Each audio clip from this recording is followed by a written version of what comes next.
हिंदी में यूपीएससी की तैयारी से संबंधित प्रोग्राम्स को देखने के लिए सब्सक्राइब करें स्टडी IQIAS हिंदी।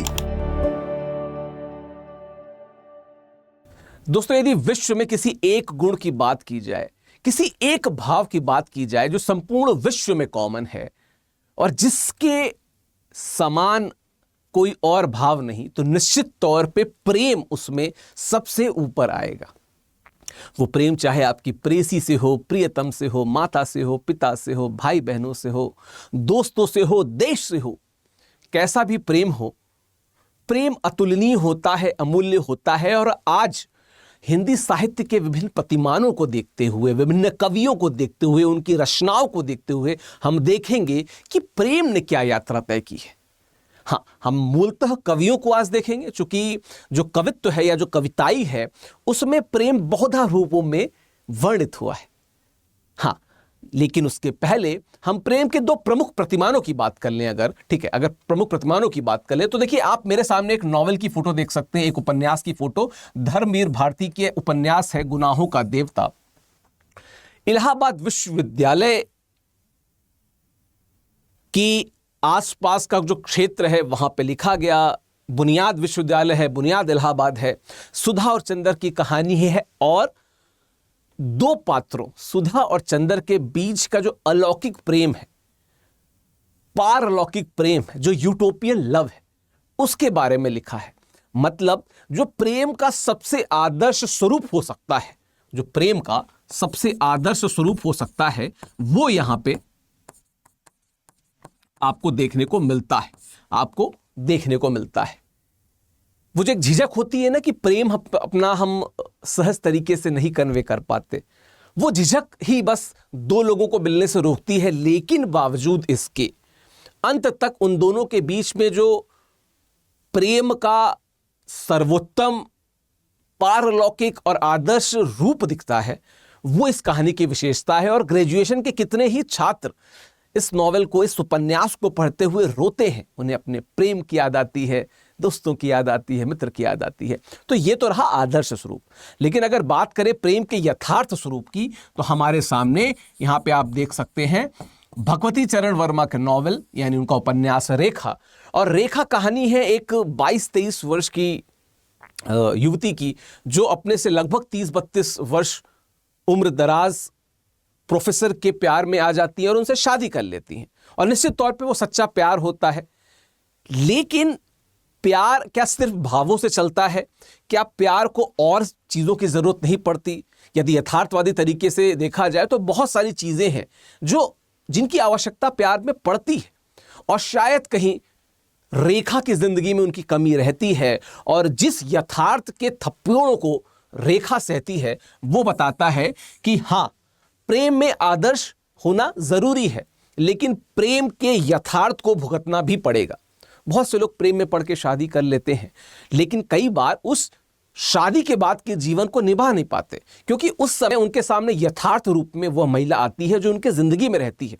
कई बार वो महिला सही रहती है, कई बार आप सही रहते हो, लेकिन जो प्रेम आदर्श स्वरूप लेके आप आए थे, उसको यथार्थ में आप कंटिन्यू नहीं कर पाते हैं, और वहां पर दिक्कत आती है।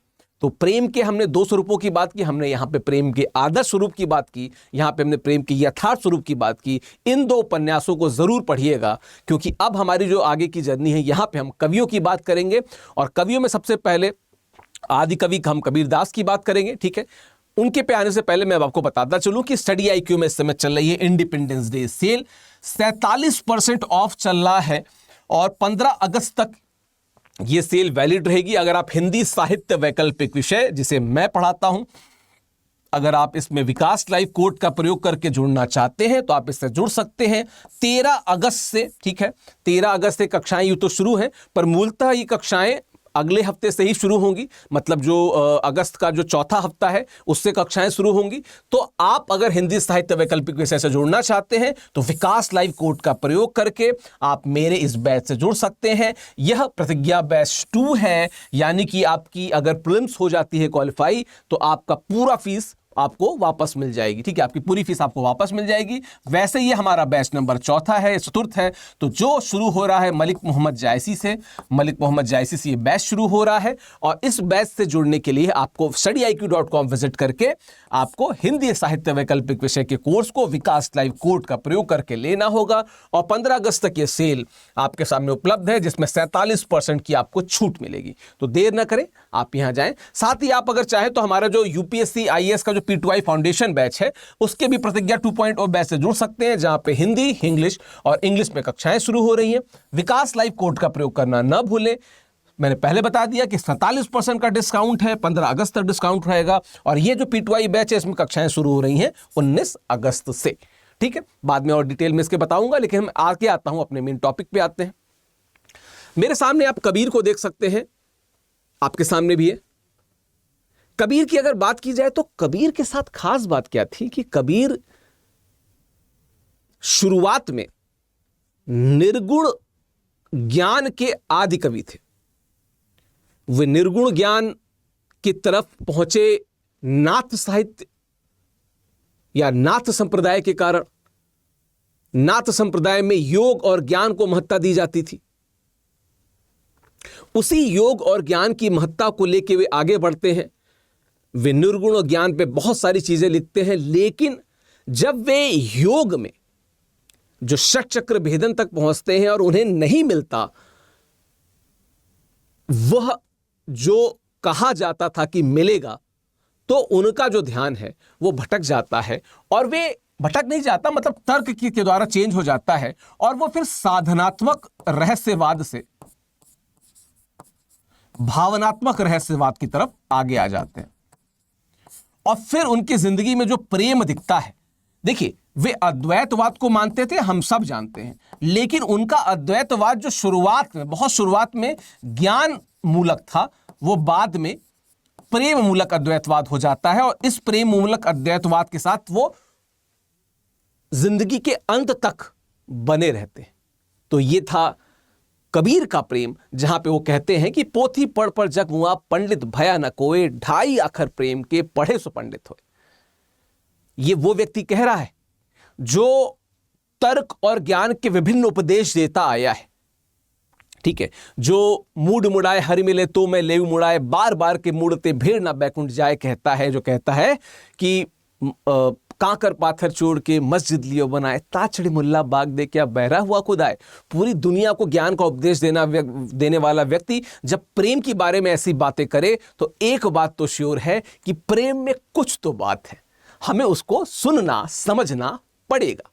ये बात जब कबीर कहते हैं तो ये कहते हुए वो निश्चित तौर पे प्रेम की जो अवधारणा है उसको पुष्ट करते हैं और ये बताते हैं कि ये कितना मजबूत है। जो 2.5 अखर प्रेम के हैं वो कितने मजबूत और कितने सशक्त हैं।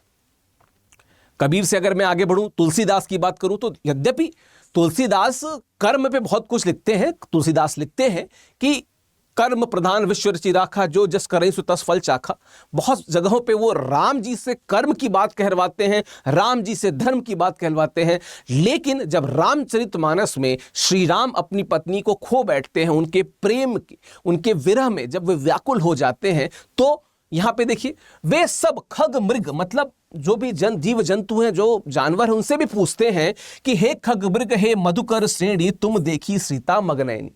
मतलब व्यक्ति प्रेम में इतना व्याकुल है, प्रेम में इतना व्याकुल है कि वो जीव जंतुओं से पूछ रहा है, जो जानवर चल रहे हैं उनसे पूछ रहा है कि क्या तुमने मेरी मृगनैनी वाइफ को देखा है।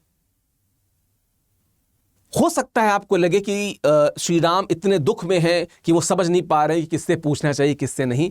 पर यदि आप प्रेम की बात करें, मैं फिर से बता रहा हूं, जो प्रेम का यथार्थ होता है ना, जब हमारे सामने आता है तो हम सब कुछ भूल जाते हैं। जब मैं रेखा उपन्यास की बात कर रहा था, उसका जब आप अंत देखेंगे तो वो जैसे कहते हैं ना कि कहब त लग जाई धक से, वो धक से लगता है जब उसका अंत आप देखते हैं। और कहीं पे भी अगर प्रेम का यथार्थ चित्रण है तो वो आपको उसी तरीके से फील होगा जैसे यहां पे राम जी को फील हो रहा है। और किसी से भी पूछ रहे हैं, बेसुध होके पूछ रहे हैं, भाई मेरी सीता का पता बता दो। तो ये वो प्रेम है जिसको तुलसीदास ने बताया है, जिसको तुलसीदास ने निरूपित किया है। ठीक है, बात अगर इसके आगे की करें तो सूरदास, कृष्ण प्रेम के आदि कवि सूरदास। ऐसा कहा जाता है कि प्रेम की पीड़ा से व्याकुल जो गोपियां थीं, उन्होंने जो उल्हाना दिया उद्धव को, जब उद्धव ज्ञान और योग की बातें गोपियों को बताते हैं, तो जो उपालंब काव्य यानी कि जो आलोचना का काव्य यानी कि जो उल्हाने का काव्य तो सूरदास ने लिखा, पूरे विश्व में, संपूर्ण ब्रह्मांड में किसी कवि ने नहीं लिखा। तो यहां पे प्रेम क्या है आपको, यहां पे प्रेम उपालंब के रूप में दिखता है, जहां पे गोपियां जलती हैं। शुरुआत में तो वो उस मुरली से जलती हैं और उसको सौत मानती हैं, लेकिन तब कृष्ण उनके पास थे। बाद में कृष्ण जब मथुरा चले जाते हैं, अक्रूर जी आके उनको ले जाते हैं और तब उद्धव उनका संदेशा लेके आते हैं, तब गोपियों की जो विरह है, जो उनकी पीड़ा है, जो प्रेम में दिखती है, निश्चित तौर पे वो अद्वितीय है। और सूरदास जी जो बिंबों के, मतलब अगर पूरे ब्रह्मांड की बात की जाए तो उनसे बेहतर बिंब क्षमता किसी कवि की नहीं थी। जो बिंबात्मकता उनके कविता में थी वो न भूतो न भविष्यति की श्रेणी में आती है। उन सूरदास जी का जब आप वर्णन देखेंगे तो आप रो उठेंगे। जब मैं उपालंब की बात करता हूं तो मैं निश्चित तौर पर बता रहा हूं कि ये उपालंब यानी कि उल्हाना जो है, ये विरह के कारण है, ये पीड़ा के कारण है। और इस पीड़ा का मेन कारण क्या है? प्रेम। प्रेम इतना करते, आप देखिए, निरखत अंग श्याम सुंदर के बार बार लगावत छाती, लोचन जल कागद मसी मिल के हो गई श्याम श्याम की पाती। बार बार लिखा है ना कि बार बार जो श्याम सुंदर का जो लेटर है, जो उनका पत्र है, जो उद्धव लेके आए हैं, बार बार उसको देखती हैं, बार बार अपने छाती से लगाती हैं और रोने लगती हैं। और लोचन जल, लोचन आंखों के जल मतलब आंसू, कागद मसी, कागज और स्याही, लोचन जल कागद मसी मिलकर हो गई श्याम श्याम की पाती। ये सब मिल गए और श्याम की पाती कैसी हो गई? श्याम हो गई। मतलब श्री कृष्ण का जो पत्र था वो काला हो गया। देखिए यहां पे आपको बहुत शानदार छटा किसकी दिखती है? यमक अलंकार की दिखती है। शानदार छटा आपको यमक अलंकार की दिखती है। और अलंकारों के माध्यम से तो जो चेतना आई इस विरह की चेतना का सोचिए ना कि ऐसा रोई है कि वो जो श्याम की पाती वो श्याम हो गई है, काली हो गई है। उसके ऊपर देखिए, निस दिन बरसत नैन हमारे, सदा रहती पावस ऋतु हम पे, जब ते श्याम सिधारे। हमारे जो अश्रु हैं वो लगातार बहते हैं, लगातार बहते रहते हैं। हमारे आंखों में जो वर्षा ऋतु है वो लगातार रहती है, क्योंकि हम लगातार रोते हैं। क्यों? श्री कृष्ण के विरह में, श्री कृष्ण के प्रेम की पीड़ा में। वो कुब्जा के पास चले जाते हैं, कुब्जा को अपनी पटरानी बनाने की बात करते हैं, उसे मुक्ति दे देते हैं। हम गोपियों को मुक्ति क्यों नहीं देते हैं? और इस तरह के तमाम उपालंब। तो ये जो उपालंब का काव्य है, ये जो विरह का काव्य है, निश्चित तौर पे ये भी यथार्थ है। कोई आपके साथ बहुत लंबे समय तक प्रेम की दिशा में रहे और फिर एकदम से चले जाए और आपको भूल जाए और फिर प्रेम की जगह बजाय ज्ञान की बात करे, योग की बात करे, तो खराब लगता है। वही यहां पे देखने को मिलता है जब सूरदास कहते हैं। और सूरदास के साथ एक व्यक्ति जिसकी आंख नहीं है, जब वो अपने मन से सोचता है तो वास्तविकता में वो अपने दिल से सोचता है, और जब वो अपने दिल से सोचता है तो प्रेम की जो छटा दिखती है, उसकी एक एक जो जिसे कहते हैं ना कि बिंदुवार वर्णन जो होता है वो आपको उसी विरह में पहुंचा देगा। और जब मैं क्लास में सूरदास पढ़ा रहा था तो कई बार मैं भावुक हुआ। तो निश्चित तौर पे सूरदास का जो प्रेम वर्णन है, जो मुख्यतः विरह, पीड़ा, वात्सल्य, इसका वर्णन है, हर वर्णन में आप प्रेम में गोते लगाते नजर आएंगे, ऐसा वर्णन है। यह है सूरदास की बात। जब हम करते हैं, बात की जाए इसके बाद की, जब हम बिहारी की बात करते हैं, देखिए बिहारी का जो काल है वो रीति काल है। बिहारी का काल जो है रीति काल है, जहां पे रीति क्रीड़ाएं बहुत ज्यादा आपको दिखेंगी और इसीलिए इनके प्रेम में आपको क्रीड़ा दिखेगी। क्रीड़ा दिखेगी जहां दो प्रेमी युगल आपस में क्या क्रीड़ा कर रहे हैं? कहत नटत रीजत खिजत मिलत खिलत लचियात, भरे भवन में करत हैं नैननु ही सो बात। भरे भवन में, भरे भवन में किससे बात कर रहे हैं? आंखों से ही बात कर रहे हैं, आंखों से ही सारी बात कर रहे हैं। और कहत नटत कहते हैं, आंखों से कहते हैं, नटत वो मना करती हैं, रीझत रिझाने की कोशिश करते हैं, गुस्सा जाती हैं, खिजत मिलत फिर आंखें मिलती हैं, अब आंखें दोनों की खिलती हैं और फिर लजिया जाती हैं। तो यहाँ पे प्रेम एक क्रीड़ा के रूप में आपको दिखता है, प्रेम एक क्रीड़ा के रूप में दिखता है, जहां पे दो युगलों के बीच में, दो प्रेमी प्रेमिकाओं के बीच में प्रेम की क्रीड़ा हो रही है। और उस क्रीड़ा से प्रेम निर्मित हो रहा है। तो आपने प्रेम के कई रूप देखे। एक वो प्रेम जो ज्ञान से दूर हट के प्रेम मार्ग में जा रहा है, कबीरदास का प्रेम। एक वो प्रेम जो प्रेम का सर्वोत्कृष्ट रूप तो है पर वो पीड़ा के रूप में है, जो राम के द्वारा दिख रहा है। एक प्रेम जो उपालंब और विरह की बात करता है, वो सूरदास का प्रेम। फिर एक वो प्रेम जो बिहारी लिखते हैं और बिहारी के रूप में आपको देखने को मिलता है रीति काल में, जो क्रीड़ा का प्रेम है। जो किसका प्रेम है? क्रीड़ा का प्रेम है। ठीक है, इसके पहले मैं छायावाद पे आऊं, इसके पहले मैं एक और प्रेम की बात बता देता हूं, शायद आप लोग अगर उसे समझें तो समझ सकते हैं। जब हम प्रेम की बात करते हैं तो एक और मार्ग है जिसको कहते हैं सूफी मार्ग। सूफी, ये जो सूफी मार्ग है, ये सूफी जो तत्व है, इसमें एक बात होती है जिसमें हम कहते हैं इश्क ए मजाजी, इश्क ए मजाजी से इश्क ए हकीकी का सफर, से इश्क ए हकीकी, एक मिनट, इश्क ए हकीकी का सफर। यह क्या है? जब आप किसी व्यक्ति से ऐसा प्रेम कर लें कि उसके प्रेम में डूब के आप ईश्वर को पा जाएं, आपकी ईश्वर से मुलाकात हो जाए, तो मजाजी से प्रेम करके हकीकी से, जो हकीकत से आपकी मुलाकात हो जाए, तो इसको क्या कहते हैं? इसको क्या कहते हैं? अगर आप सूफी की भाषा में बात करें, मैं कई बार बता चुका हूं कि एक टर्म आता है जिसे हम कहते हैं तसव्वुफ। ये तसव्वुफ क्या है? जब आप किसी व्यक्ति से इतना प्यार करें कि आपको साक्षात ईश्वर के दर्शन हो जाएं, तब इसे कहते हैं तसव्वुफ।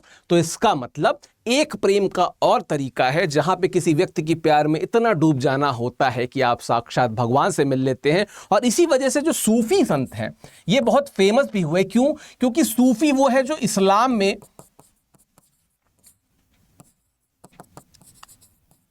हृदय में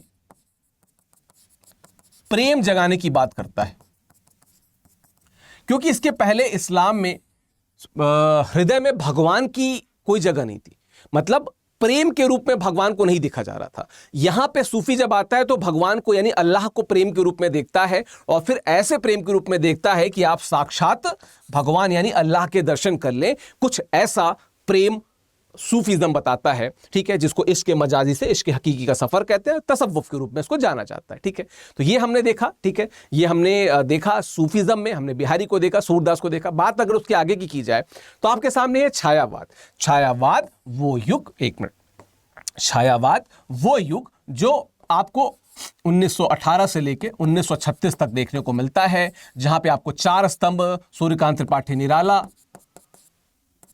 जयशंकर प्रसाद, सुमित्रानंदन पंत और महादेवी वर्मा जो हैं, ये आपको चार प्रमुख कवि देखने को मिलते हैं। और ये अलग अलग तरीके से प्रेम की बात करते हैं। देखिए निराला के साथ क्या था कि उनकी बिटिया की डेथ हो जाती है, और सरोज स्मृति में उसकी बहुत सारी चीज़ें वो मेंशन करते हैं। आप उसको देख के दुखद अनुभूति को समझ सकते हैं। प्रसाद और पंत आपको प्रेम की बात करते ज़्यादा दिखेंगे। कहीं ना कहीं आपको प्रेम की बात करते महादेवी वर्मा भी दिखेंगी, लेकिन वो जब प्रेम की बात करती हैं तो थोड़ा सा विरह ज़्यादा दिखता है। अब यहाँ पे आप देखिए, जब प्रसाद कहते हैं पागल रे वह मिलता है कब उसको तो देते ही सब, प्रेम की बात करते हुए कहते हैं कि कब मिलता है उससे। ये अब उस प्रेम के रूप में आप भगवान को सोचिए, देश को सोचिए, अपने प्रेमी को सोचिए, किसी को सोचिए।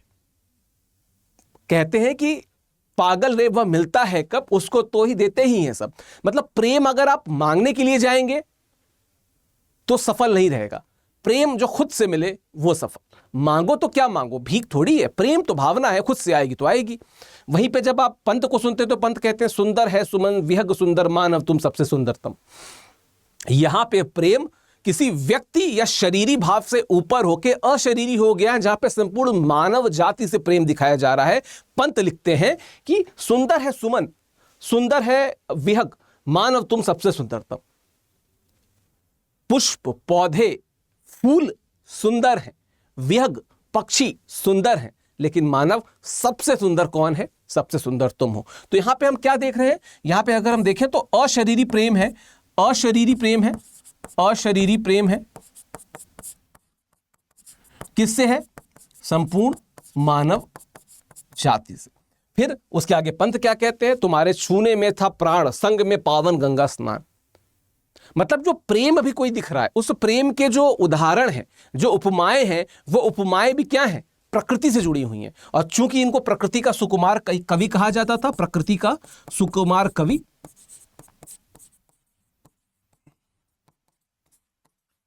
तो इनकी प्रेम उपमाओं में भी क्या दिखती है आपको? प्रकृति दिखती है। इनके प्रेम उपमाओं में प्रकृति दिखती है। तो हमने एक नया वर्जन देखा थी कि जैसे जैसे युग बदलते जाएंगे वैसे वैसे प्रेम के अलग अलग स्वरूप आपको दिखते जाएंगे। कहां पे कबीर ज्ञान से प्रेम मूलक अद्वैत पे आते हैं, वहीं पे तुलसीदास विशिष्टाद्वैत में एक जिसे कहते हैं ना कि विरह की पीड़ा को दिखाते हैं। सूर्य भी विरह की पीड़ा को दिखाते हैं उपालंब के रूप में, लेकिन फिर वो वात्सल्य की बात भी करते हैं। मैंने जब बिहारी की बात की तो वो क्रीड़ा की बात करते हैं, जब सूफिज्म की बात करते हैं तो वो तसव्वुफ की बात करते हैं, जब छायावाद की बात करते हैं तो वहाँ पे प्रकृति आ जाती है, वहाँ पे देश आ जाता है। ठीक है, वो छायावाद में, छायावाद का सबसे खास बात थी प्रतीकात्मकता। प्रतीकात्मकता मतलब जो कहा किसी और को पे जा रहा है और असर किसी और पे हो रहा है। मतलब कहा किसी और के लिए जा रहा है, बताए कुछ और जाएगा, लेकिन आप समझ जाओगे कि बात किसकी हो रही है। तो प्रकृति की बात हो, मानव जाति की बात हो, बात की जा रही है प्रेम की, ये आपको समझना है। ठीक है, आगे इसके बढ़े तो आप उत्तर छायावाद में जब जाएंगे तो उत्तर छायावाद में आप यहाँ पे माखनलाल चतुर्वेदी की लाइन देख सकते हैं कि मुझे तोड़ लेना वनमाली उस पद पर तुम देना फेंक, मातृभूमि पे शीश चढ़ाने जिस पच्चाए वीर अनेक। अब ये क्या है? ये तो है भाई देश प्रेम। और अब आप देखिए कि ये जो प्रेम है, जो अभी तक हमने विभिन्न जगहों पे देखा कि हमने शरीरी प्रेम देखा, अशरीरी प्रेम देखा, प्रकृति का प्रेम देखा, यहाँ पे हम देश प्रेम देख रहे हैं। ये वो प्रेम है जो 1857 से देश में जागृत होना शुरू होता है, फिर 1947 तक इस रूप में आ जाता है कि क्या छोटा, क्या बड़ा, क्या पुरुष, क्या नारी, सब इस प्रेम के देश प्रेम में पड़ जाते हैं और देश को आज़ाद कराने के लिए अपना सर्वस्व न्यौछावर कर देते हैं। उसी प्रकार एक फूल की अभिलाषा यानी पुष्प की अभिलाषा माखनलाल चतुर्वेदी ने लिखा है, जो अपने देश से प्रेम करता है और किसी भी प्रकार से न्यौछावर होना चाहता है। ऐसे ही याद है कि जब वो कहते हैं ना कि हिंदी आम में बू रहेगी जब तलक ईमान की, तख्त लंदत तक चलेगी तेग हिंदुस्तान की। क्या है? देश प्रेम है। इसकी बात हम हमेशा करते आए हैं और करते रहेंगे। बात की जाए इसकी बात की प्रगतिवाद में, तो प्रगतिवाद की जब हम प्रेमानुभूति की बात करते हैं तो प्रगतिवाद 1936 के बाद से लेकर 1943 के आसपास हमको देखने को मिलता है।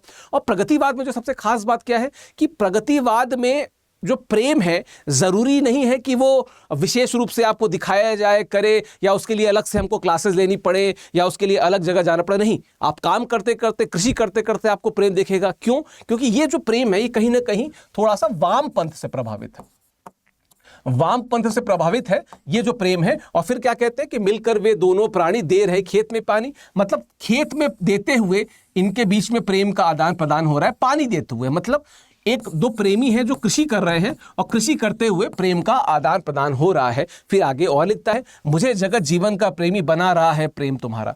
जगत जीवन का प्रेमी कौन बना रहा है? प्रेम तुम्हारा। त्रिलोचन लिखते हैं ये। त्रिलोचन क्या कहते हैं कि चाहे वो कृषि वाली बात हो या जगत का बात हो, तुम्हारा प्रेम मुझे जगत यानी दुनिया की तरफ ले जा रहा है, तुम्हारा प्रेम मुझे कृषि की तरफ ले जा रहा है, तुम्हारा प्रेम मुझे प्रकृति की तरफ ले जा रहा है।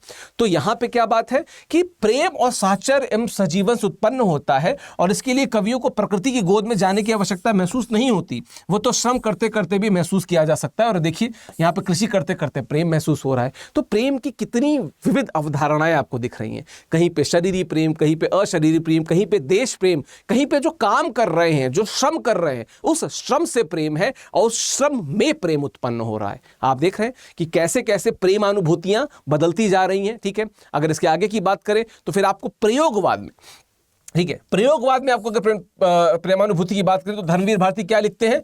न हो ये वासना तो जिंदगी की माप कैसे हो, किसी के रूप में का सम्मान मुझ पर पाप कैसे हो, नसों का रेशमी उफान मुझ पर शाप कैसे हो। ठंडा लोहा में धर्मवीर भारती, ये वही धर्मवीर भारती हैं जिनको अभी हमने गुनाहों के देवता में देखा था। तो यहाँ पे प्रेम का जो यथार्थ, जब मैं रेखा की बात करता हूं तो मैं यथार्थ की बात करता हूं। सोचिए, वही धर्मवीर भारती जिन्होंने अभी थोड़ी देर पहले आदर्श प्रेम का सबसे बड़ा उपन्यास लिखा, वही धर्मवीर भारती यहां पे आपको प्रेम में वासना की बात या उसकी इंपॉर्टेंस भी बताते हैं।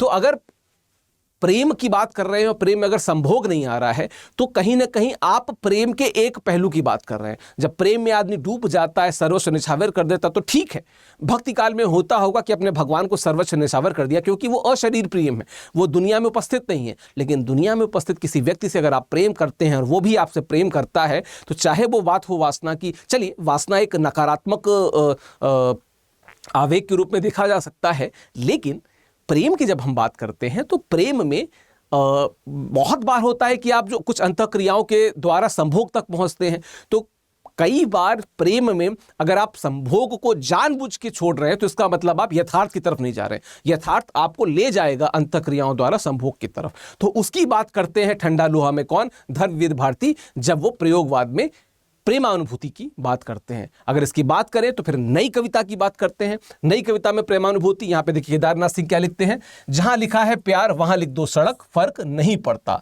जहां लिखा है सड़क वहां लिख दो प्यार, फर्क नहीं पड़ता। मेरे युग का मुहावरा है फर्क नहीं पड़ता। क्या है? फर्क नहीं पड़ता।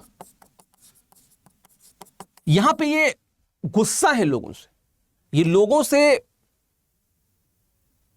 मतलब चिंतित है कि भाई तुम्हें किसी चीज पे फर्क नहीं पड़ता। दुनिया किस दिशा में जा रही है, देश किस दिशा में जा रहा है, फर्क नहीं पड़ता। लिख दो सड़क की जगह प्यार, लिख दो प्यार की जगह सड़क, हमें कोई मतलब नहीं, क्योंकि लोगों को फर्क नहीं पड़ता। यहां पे जो प्यार है वो प्यार क्या है, वो असर पैदा करना चाहता है। अगर प्यार असर पैदा नहीं कर पा रहा है, अगर ये जो प्यार है ये आपका असर पैदा नहीं कर पा रहा है, तो वो प्यार क्या है, बेकार है। प्यार अगर असर नहीं पैदा कर पा रहा तो प्यार क्या है, बेकार है। कुछ यही बात यहां पे केदारनाथ सिंह लिखते आते हैं। और मैं आपको बताऊं कि केदारनाथ सिंह हो गए, विनोद कुमार शुक्ल हो गए, आपको इन कवियों की कविताएं जरूर पढ़नी चाहिए। जब वो प्यार पे लिखते हैं, जब वे समाज पे लिखते हैं, जब वो विडंबनाओं पे लिखते हैं, तो आपको जरूर पढ़ना चाहिए। और देखिए प्यार के कुछ ही बिंदुओं को हम इसके द्वारा कवर कर रहे हैं, बहुत से बिंदु छूटे रह जाएंगे। उन बिंदुओं को आप कीजिएगा और हमारे कमेंट बॉक्स में जरूर बताइएगा कि आपको प्यार का कौन सा बिंदु सबसे ज्यादा पसंद आया। तो ये हमने नई कविता की बात की। अगर उसके बाद हम आधुनिक कविता में देखें तो देखिए वीरेन डांगवाल की कविता है कि एक तर्जनी की पोर से चकी थी उसकी श्यानता, गई नहीं अब भी वह काकू से तालू से, जीभ के बीचों बीच से, आंखों की शीतलता में भी वही प्रेम के बारे में मैं एक शब्द नहीं बोलूंगा। वीरेन डांगवाल की कविता। यहां पे ये जो श्यानता है शहद से लेके है, और ये प्रेम की जो अनुभूति होती है ना कि हम प्रेम को कैसे महसूस कर सकते हैं। लेकिन लिख रहे हैं ना कि प्रेम के बारे में एक शब्द नहीं बोलूंगा, लेकिन विभिन्न अनुभूतियों के माध्यम से आपको प्रेम दर्शा रहे हैं। वीरेन डांगवाल जी की बहुत सारी कविताएं हैं, जरूर पढ़िएगा आप। मैं अक्सर रिकमेंड करता हूं, मैं शेयर भी किया करता हूं कि प्रेम का वो स्वरूप जिसको विभिन्न तरीकों से आप अनुभूत कर सके। अगर आप प्रेम को अनुभूत ही नहीं कर सकते हैं तो कैसा प्रेम, चाहे शरीरी हो चाहे अशरीरी हो, भौतिक हो पारलौकिक हो, अगर प्रेम को आप अनुभूत नहीं कर सकते तो प्रेम का कोई अर्थ नहीं है। उसके आगे अगर देखो तो गीत चतुर्वेदी के प्रेम गीत में आप देखिए कि आत्महत्या का बेहतरीन तरीका होता है। ये प्रेम गीत इनकी कविता है। आत्महत्या का बेहतरीन तरीका होता है इच्छा की फिक्र किए बिना जीते चला जाना। 5000 वर्ष से ज्यादा हो चुकी है मेरी आयु, अदालत में अब तक लंबित है मेरा मुकदमा, सुनवाई के इंतजार से बड़ी सजा और क्या है, बेतहाशा दुखती है कलाई के ऊपर एक नस, हृदय में उस कृत्य के लिए क्षमा उमड़ती है जिसे मेरे अलावा बाकी सब ने अपराध माना है, कानून की किताब में इस पर कोई अनुच्छेद नहीं। किसकी बात है? बात हो रही है प्रेम की। और प्रेम के ऐसे बिंब प्रस्तुत किए जा रहे हैं जो अभी तक नहीं किए जा सकते थे। कब प्रेम पे मुकदमा चलता है, कब प्रेम की आयु की बात की जाती है, कब उस पे सुनवाई की बात की जाती है, कानून के किसी किताब में प्रेम पे अनुच्छेद लिखा गया है नहीं लिखा गया है, कब उस पे बात की गई। तो प्रेम का आपको एकदम से जिसे कह सकते हैं कि तार्किक या आधुनिक स्वरूप देखने को मिलता है, या स्वरूप तो नहीं तो कम से कम उसके बिंब ऐसे देखने को मिलते हैं जहां पे प्रेम एक अलग ही दिशा में चल रहा है, एक अलग तरीके से प्रेम लिखा जा रहा है। और क्या प्रेम की कल्पना है और क्या प्रेम की बात है। इसी पे अगर हम बात करें तो आप बाबूशाह कोहली, जो आज मेरी तो one of the favourite writer है, इस समय बहुत पढ़ता हूं मैं उनको, काश कि ये मैसेज बाबूशाह जी तक पहुंचे, ठीक है, और हर उस व्यक्ति तक पहुंचे जो प्रेम को समझना चाहता है। तो वो आप निश्चित तौर पे आप सूर को पढ़िए, कबीर को पढ़िए, तुलसी को पढ़िए। वो तो मतलब जिसे कहते हैं ना कि प्रेम के भक्ति के अधिष्ठात्र कवि हुए ही, लेकिन जब आप बात करते हैं आधुनिकता में, तो मैं बात करूंगा केदारनाथ सिंह की, मैं बात करूंगा विनोद कुमार शुक्ल जी की, मैं बात करूंगा कुमार अंबुज की, बात करूंगा मैं बाबूशाह कोहली की, गीत चतुर्वेदी की, वीरेन डांगवाल की। आपके सामने बाबूशाह कोहली की कविता है कि तुम्हें औषध मिले पीर न मिले, दृष्टि मिले दृश्य न मिले, नींद मिले स्वप्न न मिले, गीत मिले धुन न मिले। ये गालियां हैं, देखिए प्रेम की गालियां नाम का इनका संकलन है। नाव मिले नदी न मिले प्रिय, तुम पर प्रेम के 1000 कोड़े बरसे, तुम्हारे पीठ पर एक नीला निशान तक न मिले। मतलब ये क्या ही किसी को अभी हमने उपालंब पढ़ा था सूरदास में, क्या ही किसी को उपालंब देखने को मिलेगा जो यहाँ पे बाबूशाह कोहली कह रही है कि तुम पे प्रेम के 1000 कोड़े बरसे, तुम्हें एक भी महसूस ना हो। मतलब इससे बुरा क्या हो सकता है कि सामने प्रेम दहाड़ रहा हो और आपको सुनाई ना दे, सामने प्रेम चित्कार रहा हो, आपको प्रेम सुनाई ना दे, सामने प्रेम सीना फाड़े खड़ा हो, आपको प्रेम सुनाई ना दे। तो प्रेम की कितनी भावनाएं और कितनी विभिन्न प्रकार के बिंबों को हमने देखा आज, और हमने देखा कि प्रेम ने एक यात्रा तय की है। साहित्य, हिंदी साहित्य में प्रेम की इस यात्रा के दौरान आपको कौन सा कवि सबसे अच्छा लगा, ये हमें जरूर बताइएगा। अगर आप किसी और कवि को पढ़ते हैं और उनके द्वारा लिखित प्रेम गान आपको बहुत अच्छा लगता है तो आप हमारे कमेंट बॉक्स में जरूर बताइएगा। बाकी स्टडी आईक्यू में हम हिंदी साहित्य वैकल्पिक विषय से जुड़े वीडियोस लाते रहेंगे। मैं फिर से आपको बताता चलूं कि हिंदी साहित्य में आपको जो ये हिंदी साहित्य वैकल्पिक विषय जो है, इसका प्रतिज्ञा बैच 2.0 जो है वो शुरू हो रहा है। हिंदी साहित्य वैकल्पिक विषय का विकास लाइव कोड का प्रयोग करके आप हमारे इस बैच से जुड़ सकते हैं। ये मेरा बैच दोपहर 1 बजे से चलता है। ये बैच नंबर 4 है, लेकिन प्रतिज्ञा बैच नंबर 2.0 है, मतलब आपकी सारी फीस हो जाएगी वापस। बाकी आप मुझसे जुड़ना चाहते हो तो ये मेरा टेलीग्राम चैनल का लिंक है, आप स्कैन करके @officialvikas पे मेरे टेलीग्राम चैनल से जुड़ सकते हैं। आपको ये वीडियो कैसा लगा और किन विषयों पे आप वीडियो चाहते हैं हमें कमेंट बॉक्स में ज़रूर बताइएगा, और हमें अपने विचारों से इस वीडियो के बारे में, कुछ अन्य वीडियो के बारे में ज़रूर अवगत कराइएगा। इस वीडियो को ज़्यादा से ज़्यादा अपने दोस्तों तक शेयर कीजिएगा, लाइक कीजिएगा, सब्सक्राइब कीजिएगा हमारे चैनल को। स्टडी आईक्यू देखने के लिए बहुत बहुत शुक्रिया, धन्यवाद। हिंदी में यूपीएससी की तैयारी से संबंधित प्रोग्राम्स को देखने के लिए सब्सक्राइब करें स्टडी IQ IAS हिंदी।